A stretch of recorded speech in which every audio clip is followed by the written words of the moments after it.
"Doctor, I know how to cure your son," said the janitor he had mistreated.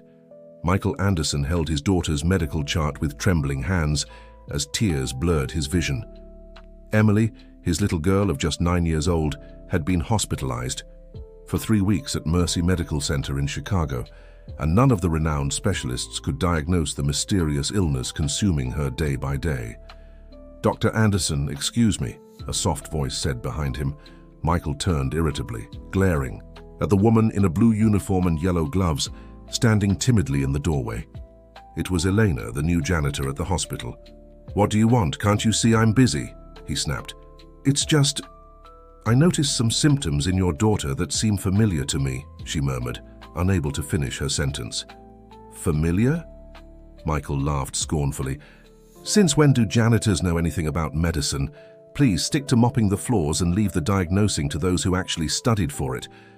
Eleanor lowered her eyes, wringing the cleaning cloth between her fingers, but she didn't leave. She took a deep breath and tried again. "Doctor, I know how to cure your daughter."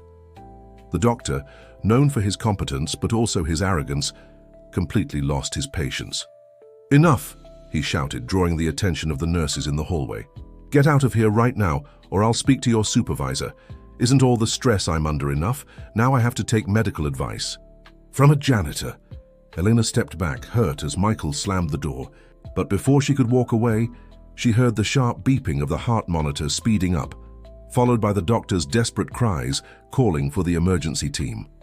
Mercy Medical Center was considered the most prestigious hospital in Chicago.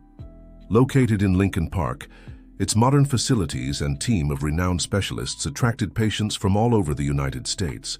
Michael Anderson, at 45 years old with a brilliant career as a pediatric neurologist, was one of the stars of the medical staff, known as much for his exceptional talent as for his explosive temper.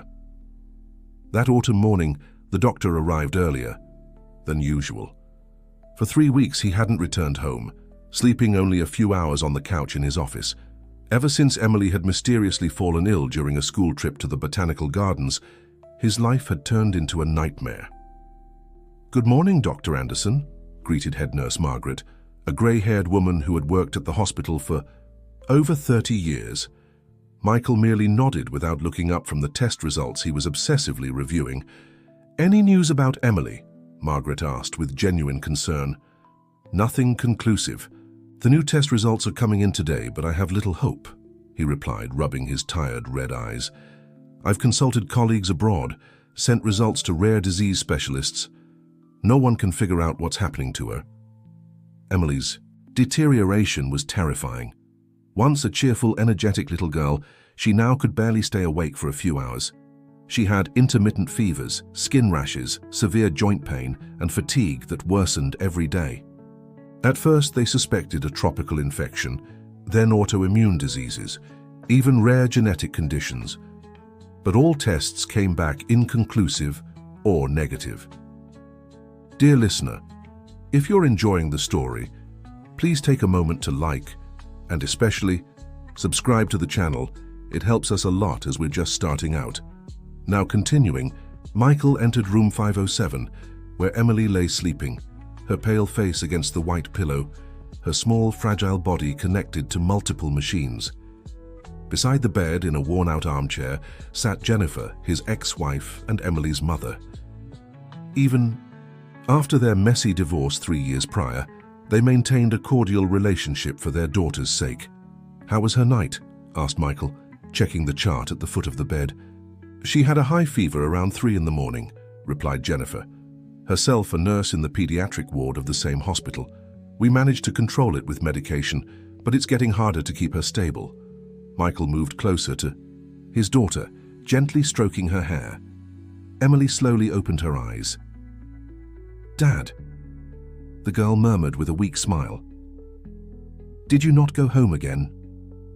"I can't, Princess," he replied, trying to sound more cheerful than he felt.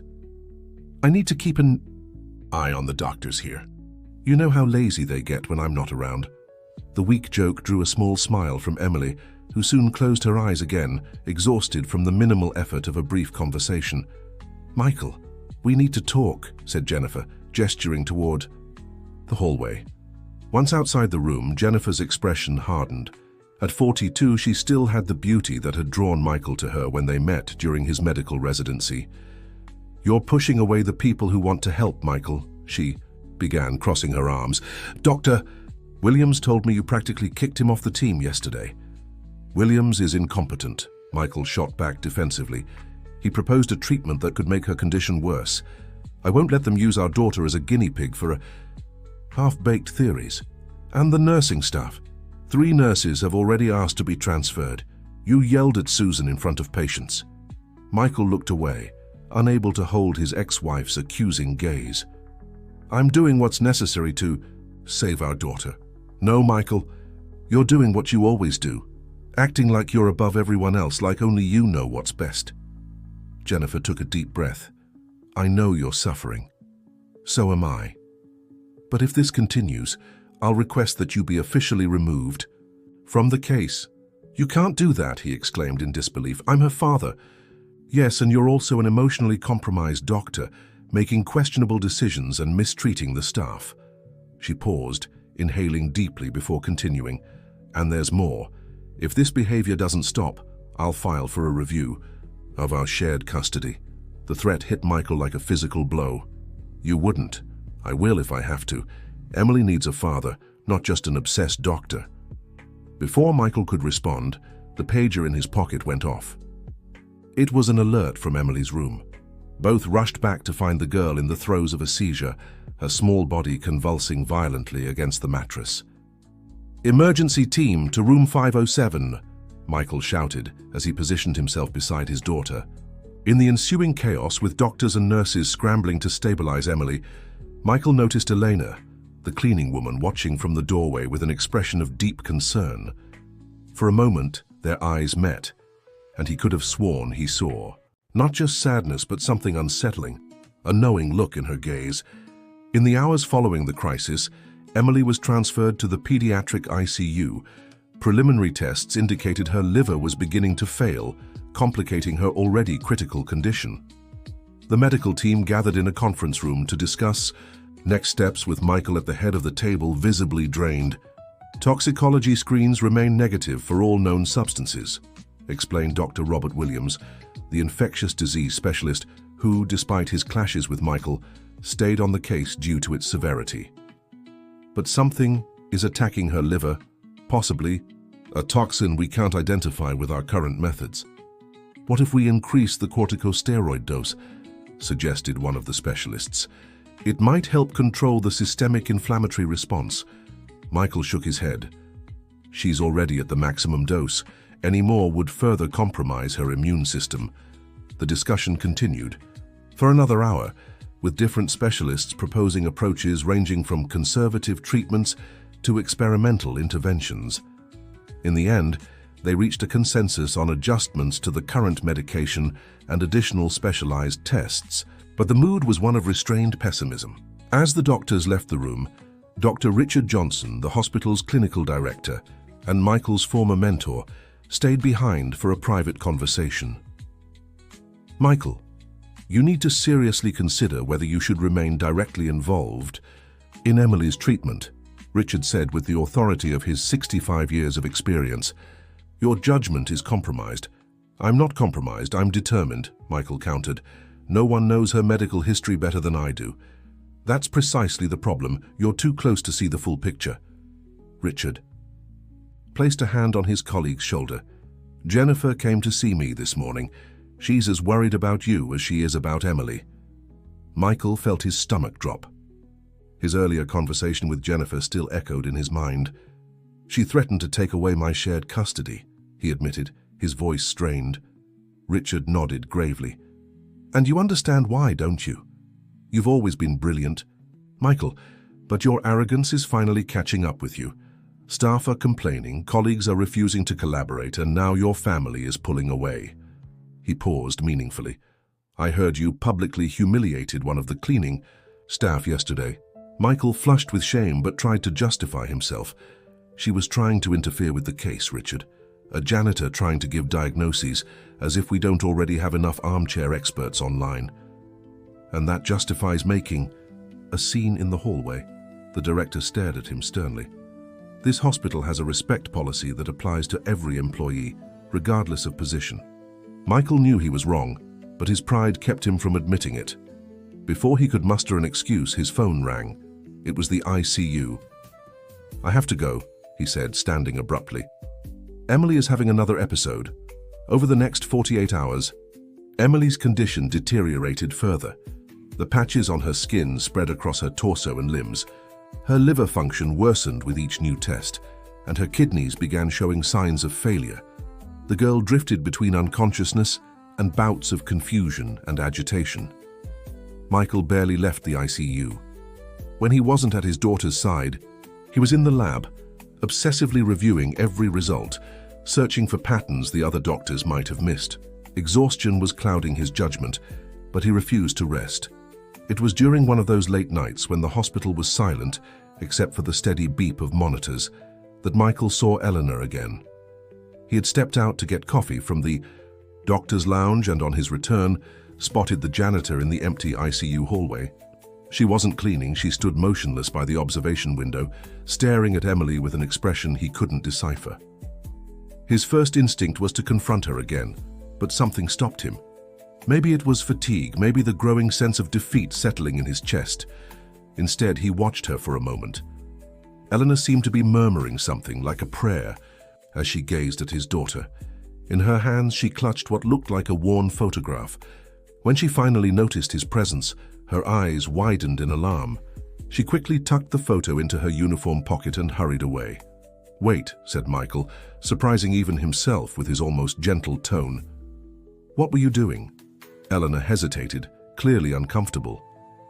"I was just checking if the room needed cleaning," she replied without meeting his eyes. "At 3 in the morning?" he questioned, raising an eyebrow. A heavy silence settled between them. For the first time, Michael noticed details about the woman in front of him. Eleanor must have been around 40, with features suggesting mixed indigenous and European ancestry, common in the northern regions of the country. Her eyes were deep and intelligent, and there was a dignity in her posture that seemed at odds with the simple uniform she wore. "The photograph you were holding," Michael said, pointing to her pocket. "Can I see it?" Elena hesitated, but something in his tone, free of his usual arrogance, seemed to convince her. Carefully, she took out the photograph and handed it to him. Michael felt his heart skip a beat. In the faded image, a girl about Emily's age smiled at the camera from a hospital bed. The resemblance wasn't physical. The girl in the photo had different features, darker skin than Emily. But the visible symptoms were strikingly similar. The same distinctive skin patches, the same pallor, even the defensive posture indicating joint pain. "Who is she?" he asked, his voice barely a whisper. "My daughter, Isabella," Eleanor answered, her voice thick with emotion. "She had the same illness Emily is facing now." Michael looked up from the photograph, staring at Elena with a mix of skepticism and desperate hope. "How can you know that? Even the best specialists haven't been able to identify what Emily has." Elena took a deep breath, as if making a difficult decision. "Dr. Anderson, I'm not just a cleaner," she said, squaring her shoulders. "In my country, El Salvador, I was a doctor, a specialist in rare tropical diseases." The words hit Michael like an electric shock. Before he could fully process what he'd just heard, Emily's room alarm went off again. Both rushed inside, where the girl was having another seizure. The on-duty team quickly entered, administering anticonvulsant medication. Michael, despite protocol forbidding him from treating his own daughter, helped stabilize her. When the crisis finally passed, Emily was weaker than ever, her small body seeming to sink into the hospital bed. Dr. Williams, who had been urgently called, motioned for Michael to step outside with him. "Michael, we have to be realistic," Williams said with genuine compassion. "Her organs are failing one after another. If we don't identify the cause soon..." He didn't finish the sentence, but he didn't need to. Michael knew exactly what was at stake. "Robert, Michael hesitated, his gaze shifting back to Eleanor, who remained in the room, carefully adjusting Emily's sheets. "I think we need to consider other opinions." "We are considering every possible opinion, Michael. We have a team of 5 specialists on this case." "No, I mean..." He paused, weighing his next words. The cleaner, Elena. She says she was a doctor in El Salvador, specializing in rare tropical diseases, and that her daughter had the same condition as Emily. Dr. Williams looked at him as if he'd suggested consulting a witch doctor. You're delirious from exhaustion, Michael.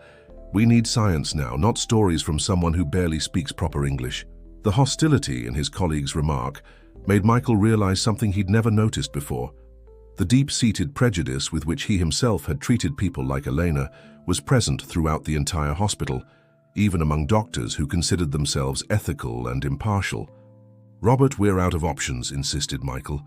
If there's even the slightest chance she knows something that could help, I won't authorize interference from an immigrant janitor with unverified credentials in the treatment of a critical patient, replied Dr. Williams firmly. And frankly, I'm concerned about your judgment right now. I'll formally recommend your removal from the case. As Dr. Williams walked away, Michael felt the weight of despair on his shoulders. He returned to Emily's room, where Eleanor was still there, quietly cleaning the surfaces as if the hallway conversation had never happened. Elena, he called softly, stepping closer. You said your daughter had the same illness. What happened to her? The woman stopped what she was doing, her eyes filling with restrained tears. She survived, she answered simply. But it was close. The doctors at the hospital in San Salvador gave up on her, just like they're giving up on your Emily. How did you cure her? Elena glanced around, making sure they were alone. I can't talk here. Too many people are watching, and I'm already risking my job by speaking with you. Michael felt an urgency that overrode all his professional pride. Please, Elena, I'll do anything to save my daughter. Her expression softened. Meet me at the end of my shift at 6 in the morning in the staff parking lot. Bring Emily's latest test results. When Michael arrived at the parking lot, the sky was just beginning to lighten on the horizon. Eleanor stood near an old car, dressed in simple but dignified civilian clothes. Without the hospital uniform, she looked different, more confident, closer to the doctor she claimed to have been. Did you bring the test results? She asked without preamble. Michael handed over the folder he had prepared, containing copies of all the important findings. Eleanor opened it immediately, examining the documents with the precision and familiarity of someone used to interpreting complex medical data. It's exactly what I suspected, she murmured after a few minutes. The enzyme patterns, the progression of skin symptoms, the gradual organ involvement, it's identical to my Isabella's case. What is it? Michael asked, hope swelling in his chest. What illness? Elena closed the folder and looked directly at him. It's known as Morazan syndrome in El Salvador, extremely rare, caused by a toxin found in certain philodendrons, common in both the Central American rainforest and some botanical gardens. Michael's heart raced. Emily had fallen ill right after a school trip to the botanical gardens. Why didn't any of the specialists recognize it? He asked, confused. Because outside of northern South America, there are almost no documented cases, Elena explained. In international medical literature, there might only be 5 or 6 reports, all in limited circulation Salvadoran or Colombian publications. I studied this condition for years after the first cases appeared in an indigenous community near where I worked. Michael felt a mix of relief and frustration. As a pediatric neurologist, he was used to rare conditions, but the idea that the answer could be so out of reach in publications he'd never normally access was unsettling. And how did you treat your daughter? Eleanor's expression tightened slightly. Dr. Michael, before we go further, you need to understand something. I won't be used and then discarded. If I'm going to help your daughter, I want recognition for my knowledge and work. Not as a janitor who got lucky, but as the doctor I am. Michael's face burned. That was exactly what he would have done. Used her knowledge and then pushed her back into invisibility. What are you proposing? I want to be officially included in the team treating Emily as a specialized consultant. I want my treatment. Protocol to be registered under my name, Dr. Elena Gonzalez, not as a discovery by you or Dr. Williams. The proposal was bold, and Michael knew he would face enormous institutional resistance. But time was running out for Emily. "I accept your conditions," he finally said, "but you need to understand it won't be easy. The hospital has protocols. The state medical board requires validation of foreign degrees. I understand that." "Protocols better than you think," Elena interrupted. "Do you know why I'm working as a cleaner, Dr. Anderson? Because when I arrived in the United States 3 years ago, fleeing the crisis in El Salvador with my sick daughter in my arms, I was told my medical degree, my specializations, and my 15 years of experience meant nothing here. The revalidation process is expensive, bureaucratic, and designed to keep immigrants like me out of the profession." Her bluntness caught him off guard. Michael had never truly considered what it meant for qualified professionals to come to the U.S. and face nearly insurmountable barriers to practicing their careers. "After Isabella recovered, I tried everything," Elena continued. "I sent my published papers to hospitals, offered to work as a research assistant, even for free at first. Do you know what I got? Closed doors and suggestions to look for jobs appropriate for immigrants." Dear listener, if you're enjoying the story, don't forget to like and subscribe to the channel. It helps us a lot as we're just starting out. Now back to the story.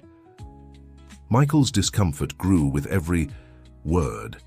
How many times had he dismissed the opinions of nurses, technicians, or even doctors he considered less qualified? "So," Elena said, pulling him back to the present, "let's talk about the treatment. The toxin from Morazan syndrome binds to cell receptors in a way very similar to certain mycotoxins.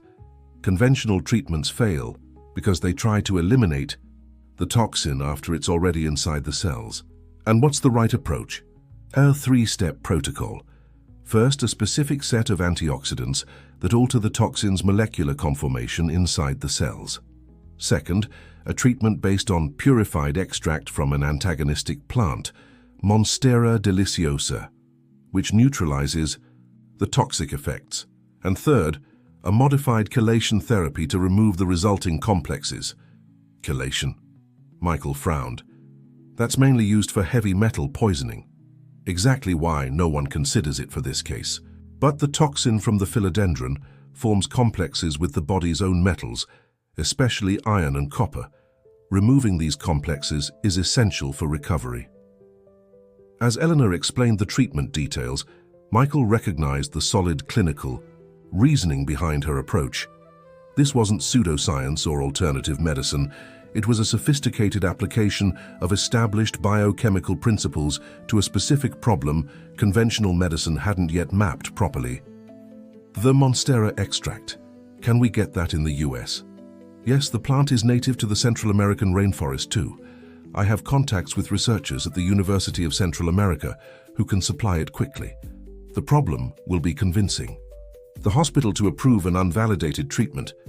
Michael checked his watch. It was almost 7 in the morning. "I'll speak to the clinical director right now," he decided.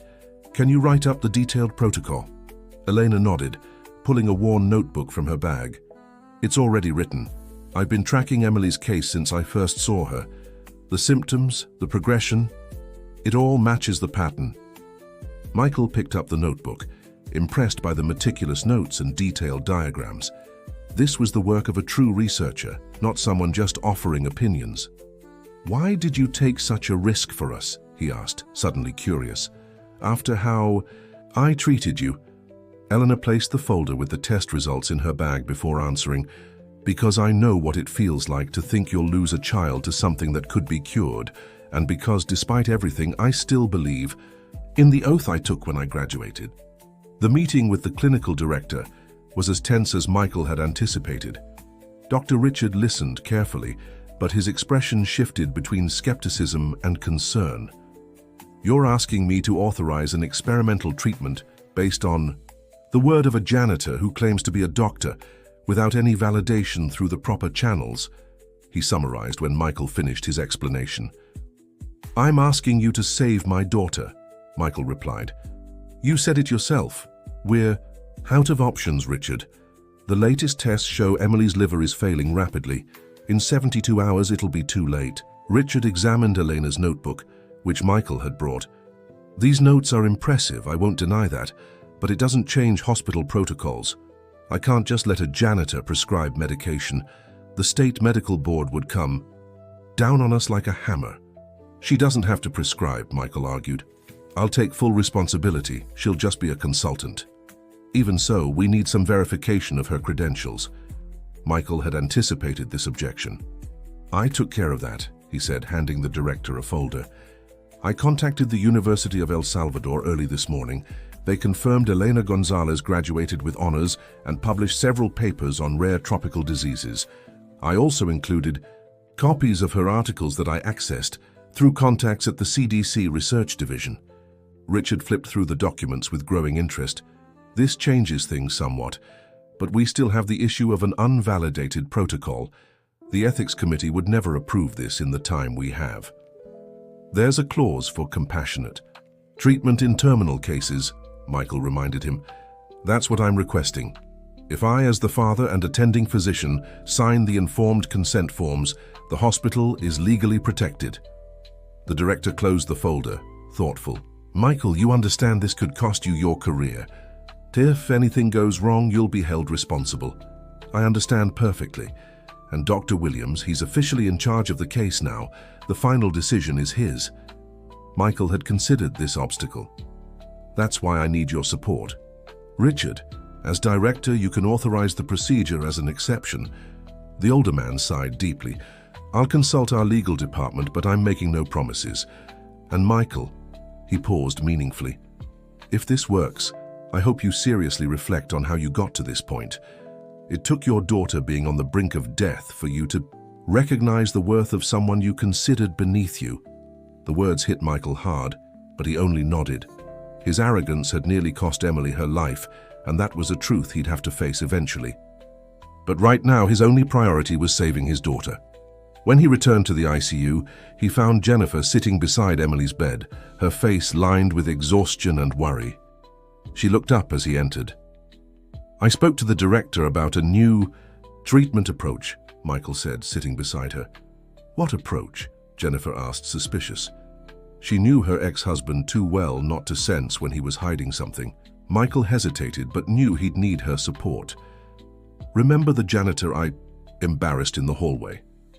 Jennifer nodded, her expression hardening. What you did was regrettable, Michael. I know, but I found out she was a doctor in El Salvador, specializing in rare tropical diseases. More importantly, she believes she knows what Emily has because her own daughter had the same condition. He recounted the entire conversation with Eleanor, showing the notes and documentation he had gathered. Surprisingly, Jennifer didn't show the skepticism he expected. Let's call her, Jennifer said firmly. What? Now? Yes, now. I want to hear it from her myself. Michael hesitated but knew better than to underestimate Jennifer. As a nurse, she had a sharp instinct for evaluating healthcare professionals, often noticing things doctors, including himself, missed. When Elena arrived at the ICU, still wearing the janitor's uniform, Michael formally introduced her to Jennifer. Jennifer, this is Dr. Elena Gonzalez. The use of the title doctor didn't go unnoticed by Eleanor, whose eyes flickered briefly with surprise and gratitude. Over the next hour, Jennifer conducted what almost seemed like a professional interview, questioning Eleanor about her training, her experience, and, most importantly, the diagnosis and proposed treatment for Emily. To Michael's surprise, the two women quickly established a professional rapport based on mutual respect. What happened to your daughter after the treatment? Jennifer asked when Eleanor finished explaining the protocol. Isabella made a full recovery, Elena replied, allowing herself a small smile. She's 12 now, a normal, healthy girl. She attends a public school here in Chicago and dreams of becoming a doctor, like her mother. Why didn't you try to publish your work here in the United States? Jennifer pressed. Even without being able to practice, your findings are valuable. Elena's expression darkened slightly. I tried at first. I submitted articles to American medical journals, but without institutional affiliation and with mostly Salvadoran references, they were all rejected. Some responses were discouraging. What kind of responses? Jennifer pushed. One editor suggested my rudimentary English undermined the scientific credibility. even though I had the article reviewed by a US university professor. Another questioned the applicability of discoveries made under precarious research conditions. Michael felt his face burn with shame, recognizing the same bias he himself had shown. "I'll support this treatment," Jennifer declared, surprising both Michael and Elena. "As Emily's mother and as a nurse at this hospital, if the director wants a second signature on the consent form, he'll have mine." Jennifer's solidarity seemed to strengthen Elena's resolve. "I need to be honest about one thing," the Salvadoran doctor said. "The treatment isn't simple or quick. It requires multiple steps, and the first few days may be frightening with what appears to be a worsening of symptoms." "Why?" Michael asked, alarmed. "Because as the toxin is displaced from the cells, it re-enters circulation before being neutralized and eliminated. It's like cleaning a wound, it gets worse before it gets better." "How long until we see positive results?" Jennifer asked. "If all goes well, the first signs of improvement should appear around 72 hours after starting the protocol. Full recovery takes about 2 weeks." Michael looked at his daughter through the ICU window. Time was running out. "I'll get the director," he decided. "We need to start today." The next few hours were a bureaucratic and professional battle, unlike any Michael had faced before. Dr. Williams, when informed of the plan, reacted with outrage, threatening to take the case to the state medical board. The other specialists on the team were divided, some curious about the innovative approach, others skeptical and defensive. It was Jennifer who finally turned the tide. During a heated discussion in the meeting room, when Williams suggested that stress had clouded Michael's judgment, she stood up and spoke with the calm authority that defined her. "Gentlemen, while you debate protocols and hierarchies, my daughter is dying. As a nurse, I've witnessed countless times how professional pride can hinder medical progress. As a mother, I won't let that happen to Emily." She then addressed the director directly. "Dr. Richard, if this hospital doesn't authorize the treatment proposed by Dr. Gonzalez, I will request Emily's immediate transfer to another institution that will, and I assure you the press will be very interested to learn why the renowned Mercy Medical Center refused to consider the expertise of an immigrant doctor who could have saved a child." The veiled threat was enough. After consulting the legal department, the director approved the compassionate treatment with a few conditions. Michael and Jennifer would sign liability waivers. Eleanor would serve only as a consultant, with all medications officially prescribed by Michael, and an independent committee would monitor the entire process. Obtaining the treatment components was the next challenge.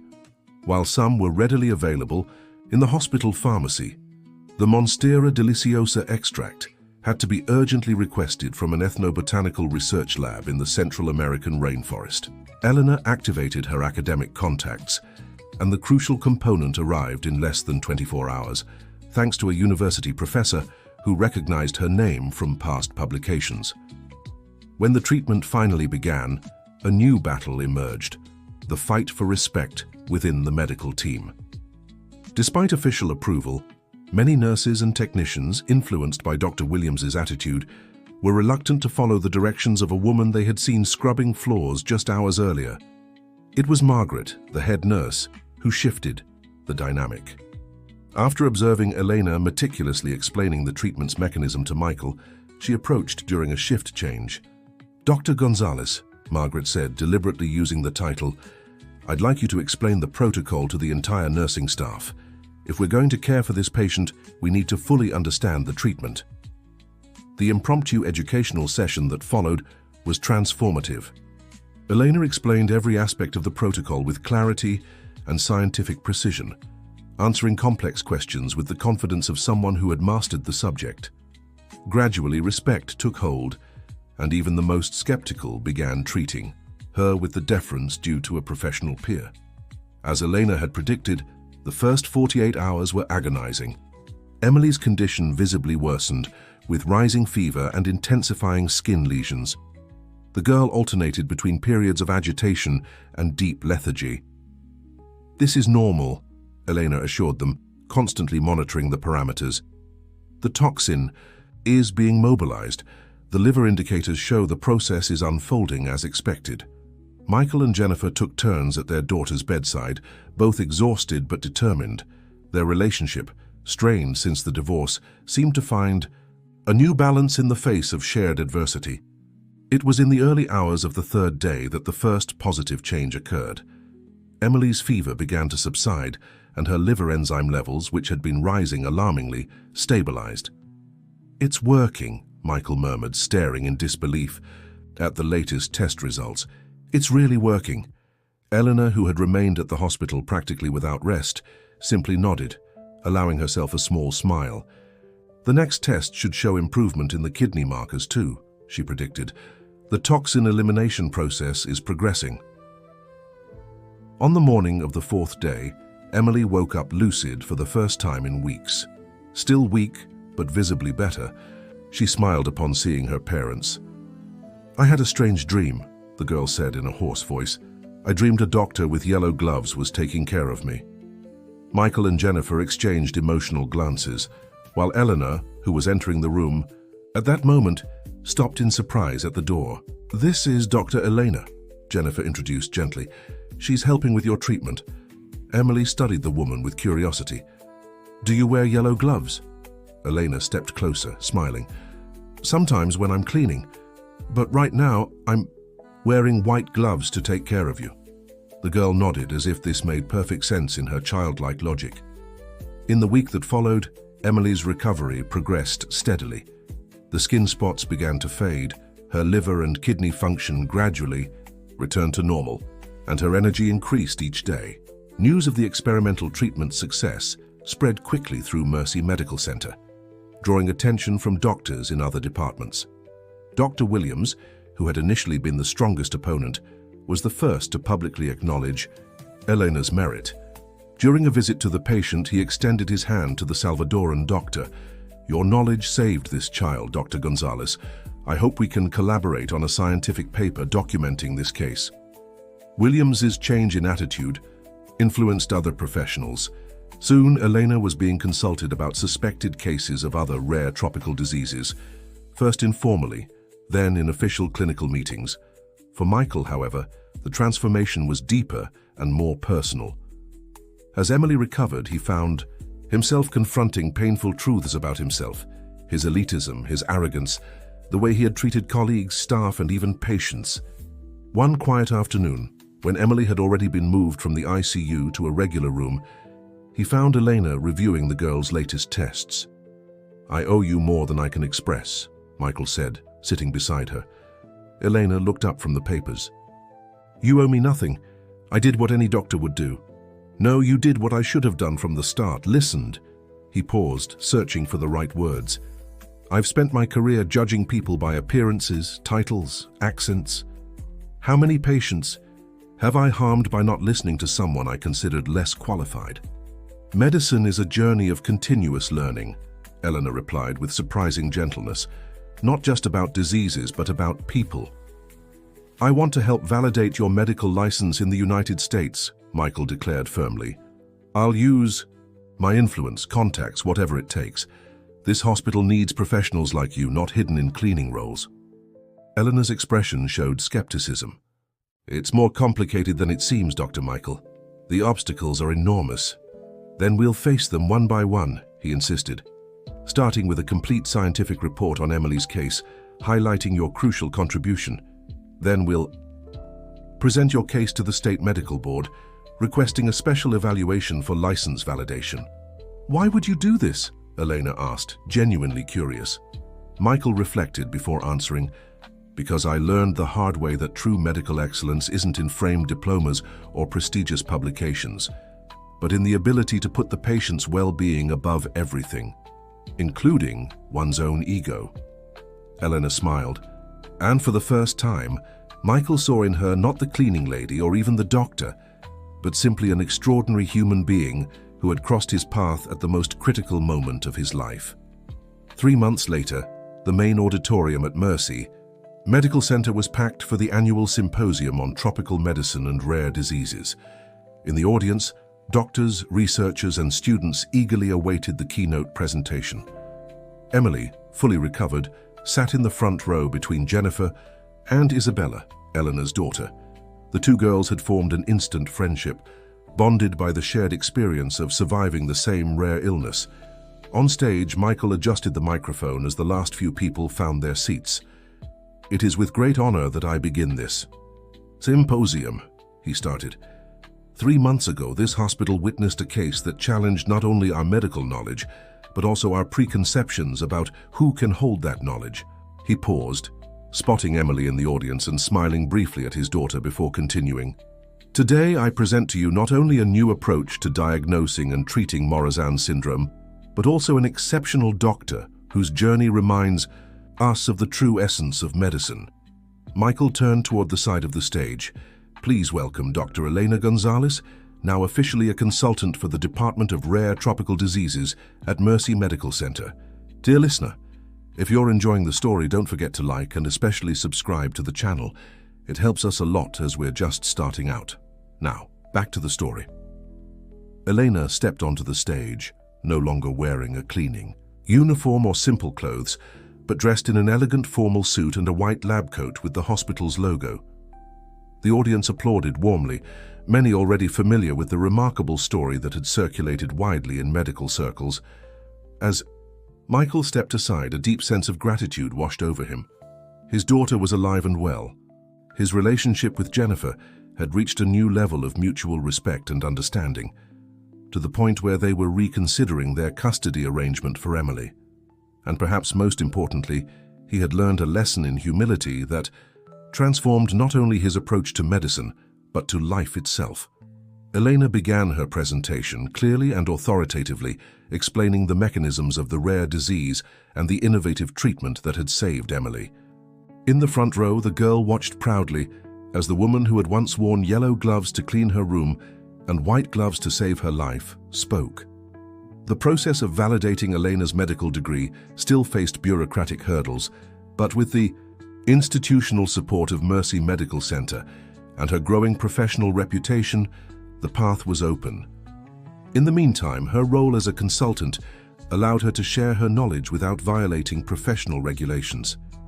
For Michael, the journey of transformation continued. He had proposed a mentorship program for immigrant healthcare professionals to the hospital board, volunteering to coordinate the project.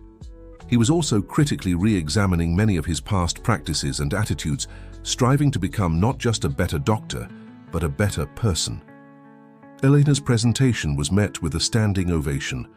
As applause filled the auditorium, Emily stood up and ran to the stage, hugging the doctor affectionately.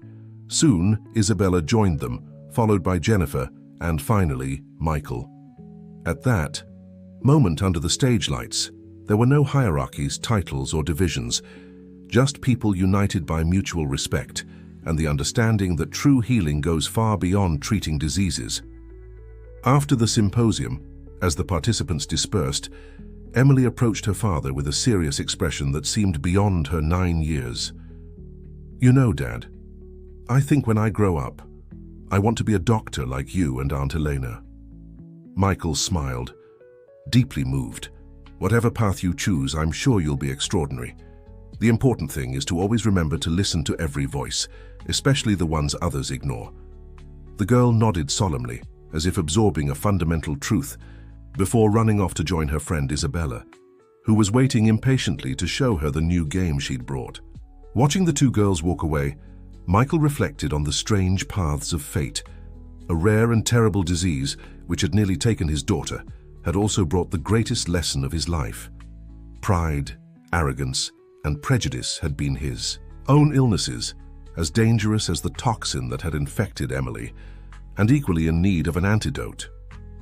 On that fateful morning when Elena had spoken the words that changed everything, "Doctor, I know how to cure your daughter," she wasn't just offering medical treatment, but the beginning of a much deeper healing. Every day, as he watched Emily regain her joy and vitality, Michael also felt his own humanity being reborn. The rigid hierarchy he had always operated under gave way to a new understanding that genuine knowledge knows no barriers of class, nationality, or uniform. And at the heart of Mercy Medical Center, where a janitor had once been humiliated for daring to offer her wisdom, there was now room for a more inclusive and humane kind of medicine, a legacy that Michael hoped would last far longer than his own career. End of story. Dear listener in the United States, your tears and emotions inspire us to keep going. Leave a like, comment where you're tuning in from, and subscribe for more heartwarming stories. Your company is our greatest gift.